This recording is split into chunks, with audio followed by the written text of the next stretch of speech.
Hola, ¿qué tal amigos de Cristianos al Día? Quiero dar una breve opinión sobre el debate que se llevó hace poco a cabo entre el joven apologista cristiano Rigoberto Hidalgo y el doctor Héctor Guerrero Heredia, reconocido psiquiatra de aquí de mi país, República Dominicana. Creo que dentro de ese ambiente de la apologética en redes sociales, ¿verdad? Me parece que ese debate era muy esperado. Finalmente se dio, ya lo vi completo y quiero dar algunas opiniones, mi impresión del mismo de forma breve. No pretendo, como ya ustedes saben, es mi estilo, ir a cuestiones extremadamente profundas. No, yo quiero hablar una opinión que la audiencia que me sigue pueda entenderla tal como yo pude percibir ese debate. Lo primero que yo quiero decir es lo siguiente. Yo quiero darle un aplauso al doctor Heredia por ese debate. Pero yo le voy a explicar más adelante por qué yo le aplaudo a él en el debate. Vamos primero a comentar qué me pareció a mí, quién ganó, quién yo entiendo que estuvo a mayor nivel en el debate, quién finalmente es el ganador. Bueno, para iniciar es importante recordar que el debate se trataba de por qué creemos en Dios.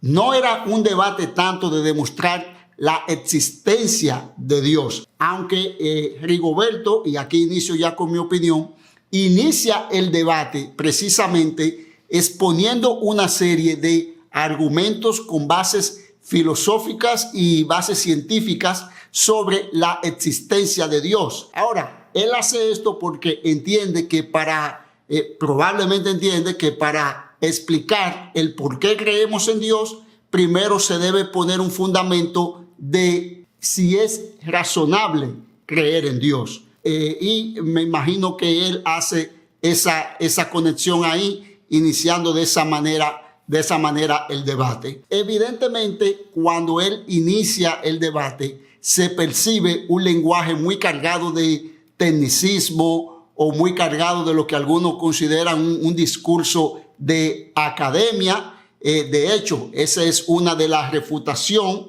o respuesta del doctor Heredia hacia él. Cuando le toca a Héctor Guerrero Heredia, le recrimina o le reprocha que él fue demasiado académico en su discurso de apertura y que probablemente más del 90% de los cristianos que le están escuchando no lo entendieron. Honestamente, yo debo decir, en ese punto yo estoy de acuerdo con el doctor Heredia. Entiendo que el discurso inicial de Rigoberto fue muy técnico, fue muy académico. Ahora, algunos dirán, bueno, pero era un debate intelectual. Bueno, tenemos que tener en cuenta dónde se hizo el debate. No se hizo en una universidad, no se hizo en un centro académico, no se hizo en un centro cultural, no se convocó, ¿verdad?, a personas que siguen el mundo de la filosofía ni de la ciencia. El debate se hizo para una audiencia que sigue la ciencia, la medicina, los temas de religión, pero que lo sigue desde un lenguaje más llano. Entonces, en ese sentido, a Rigoberto entiendo que le faltó ser más llano en muchas de sus explicaciones o argumentos. Pudo haberlo sido. Ahora bien, aunque él no lo fue, y aquí yo quiero aclarar ese punto, aunque entiendo igual que Heredia que probablemente muchos cristianos no lo van a entender, esa es mi convicción, usted no tiene que estar de acuerdo conmigo. Yo considero que el discurso de apertura de Rigoberto, muchos cristianos y muchas personas que no son cristianas no lo van a entender y se van a quedar en el aire. Aunque muchos comentarios digan que entendieron, eso es lo que yo entiendo y en eso coincido con el doctor Guerrero Heredia. Ahora bien, eso no significa y eso no descalifica los argumentos y la exposición de Rigoberto, y aquí quiero dejarlo claro. Precisamente ahí es donde falla también el doctor Heredia. El doctor Heredia, en vez de refutar o dar su exposición, sus argumentos de por qué creemos en Dios, lo que hace es tratar de descalificar a Rigoberto por la complejidad o lo académico de su discurso. Y ahí falla el doctor. ¿Por qué? Porque el hecho de que Rigoberto tenga un lenguaje muy académico, muy rebuscado, con una jerga filosófica, científica, etcétera, eso no significa que sus argumentos no tengan validez. Lo único es que lo torna complejo para cierta audiencia, pero no le quitan fuerza ni le quitan validez. Y eso es importante tenerlo en cuenta. Es como podemos usar el mismo ejemplo de la Biblia. En la Biblia hay muchas enseñanzas que son sencillas de entender. Hay pasajes donde Jesús habla que hasta un niño lo entiende, pero hay otros pasajes que hasta los teólogos más reconocidos se rompen la cabeza tratando de entenderlo con algunas expresiones, algunos pasajes, y eso no le quita fuerza ni validez a esos pasajes de la Biblia por el hecho de que quizás muchos no lo entiendan o para muchos sean difíciles de entender. Así que ahí que debemos dejar eso en claro. ¿Pudo Rigoberto ser más simple? Sí. ¿Significa eso que le resta fuerza a su argumento?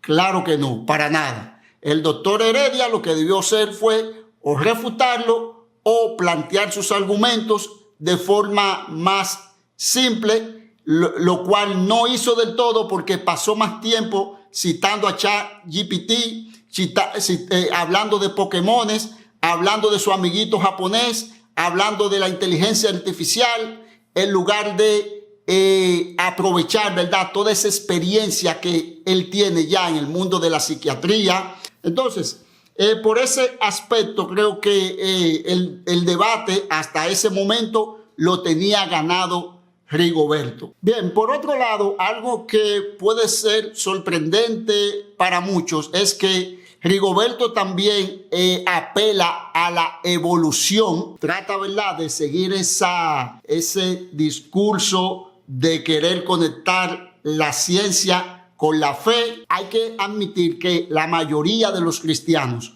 no creen en la evolución en la forma como Rigoberto la planteó o aparentemente la cree. Desde ese punto de vista hay cuestionamiento desde la fe cristiana, o por lo menos desde la mayoría de la fe cristiana, hacia él. Al final eso pudo convenirle a Heredia para reforzar un poquito más de la posición que él tiene para no creer en Dios o en el Dios de Rigoberto. Entonces esa parte también es bueno destacarla. Para finalizar, porque yo dije que no quería extenderme mucho en esto, quiero decir lo siguiente, y este aspecto para mí es muy importante, señores. Aquí debo de hecho reconocer a un amigo que tengo llamado Julián Musa, donde siempre ha tratado, ¿verdad?, de ser académico sin dejar de lado verdades fundamentales del cristianismo. ¿Por qué digo esto? Porque al final Rigoberto le hace una invitación al doctor Heredia para que acepte a Jesucristo, para que acepte el cristianismo. Evidentemente, o como se vio, el doctor termina rechazando esa oración para arrepentimiento, para aceptar a Cristo. Ahora, aquí hay que tener cuidado. ¿Por qué? Porque el creer en Dios, y aquí caemos en el tema del debate en sí, el por qué creemos en Dios, o más bien, más específicamente, porque Rigoberto luego lo llevó de lo general a lo específico, que es ya finalmente aceptar la revelación mayor y más específica de Dios, que es Jesucristo. Y el creer en Cristo y hacerse cristiano va más allá de simplemente aceptar argumentos cosmológicos, argumentos filosóficos, científicos de la existencia de Dios. ¿Por qué se necesita más que eso? Bueno, porque tenemos que entender que la Biblia nos enseña que nosotros los seres humanos estamos muertos en delitos y pecados. Espiritualmente rechazamos a Dios. El hombre natural no entiende las cosas espirituales ni tampoco quiere. La carne se opone al espíritu. El hombre por naturaleza es enemigo de lo espiritual, es enemigo de Dios y no se acercará a Dios. No se va a rendir a Cristo por el simple hecho de que tú le presentes una pila de argumentos científicos o filosóficos de la existencia de Dios. La palabra de Dios nos enseña que la fe viene por el oír y el oír por la palabra de Dios. Nos enseña que la palabra de Dios es la que convierte el alma. Nos enseña que el Espíritu Santo juega un papel importante en la regeneración del alma, en la conversión del alma. Entonces, nos enseña también del llamado de Dios. Lo que quiero decir es que si bien el cristianismo se trata de la existencia de Dios también, no se trata solo de eso. Eso es una pata solamente. El cristianismo predica a Dios como creador, ¿verdad? Pero no se queda ahí solamente. Eso es una pata. Luego está que el cristianismo también trata el tema del pecado, de la desobediencia, de la naturaleza humana. Luego también trata sobre Jesucristo, que para eso se necesitaría más argumento. Luego se trata del llamado de Dios, de la fe. Todo ese tipo de cosas no estuvieron necesariamente o esencialmente presentes en los argumentos de Rigoberto, y es entendible porque el debate no se trataba de eso. Por lo tanto, por el simple hecho de presentar argumentos a favor de la existencia de Dios, ya con eso va a ganar converso, porque no es necesariamente así. Mi veredicto final, en mi opinión, entiendo que Rigoberto fue superior al doctor Heredia en cuanto a una serie de argumentos. Ahora, como dije, aplaudo al doctor Heredia, aunque veo que en los comentarios muchos se están burlando del doctor Heredia. Yo no creo que deberíamos burlarnos de él. Al contrario, yo lo aplaudo porque él ofreció su plataforma, invitó a una persona que no piensa como él, que no comparte muchísimas creencias, y el doctor Heredia lo lleva a su plataforma, aún pudiendo perder el debate o ganarlo, sin importar lo que sucediera, y brinda, ¿verdad?, su plataforma para ese tipo de debate. Porque de alguna manera, aunque él no sea cristiano, Dios puede estarlo usando para que su plataforma se convierta en algo importante para estos temas religiosos, para estos temas cristianos. Así que aquí lo dejo. Déjenme saber ustedes qué opinan. Déjenme saber qué opinan del debate. Si mi video les ha gustado, como siempre, yo les pido me dejen un like y les pido se suscriban a este canal.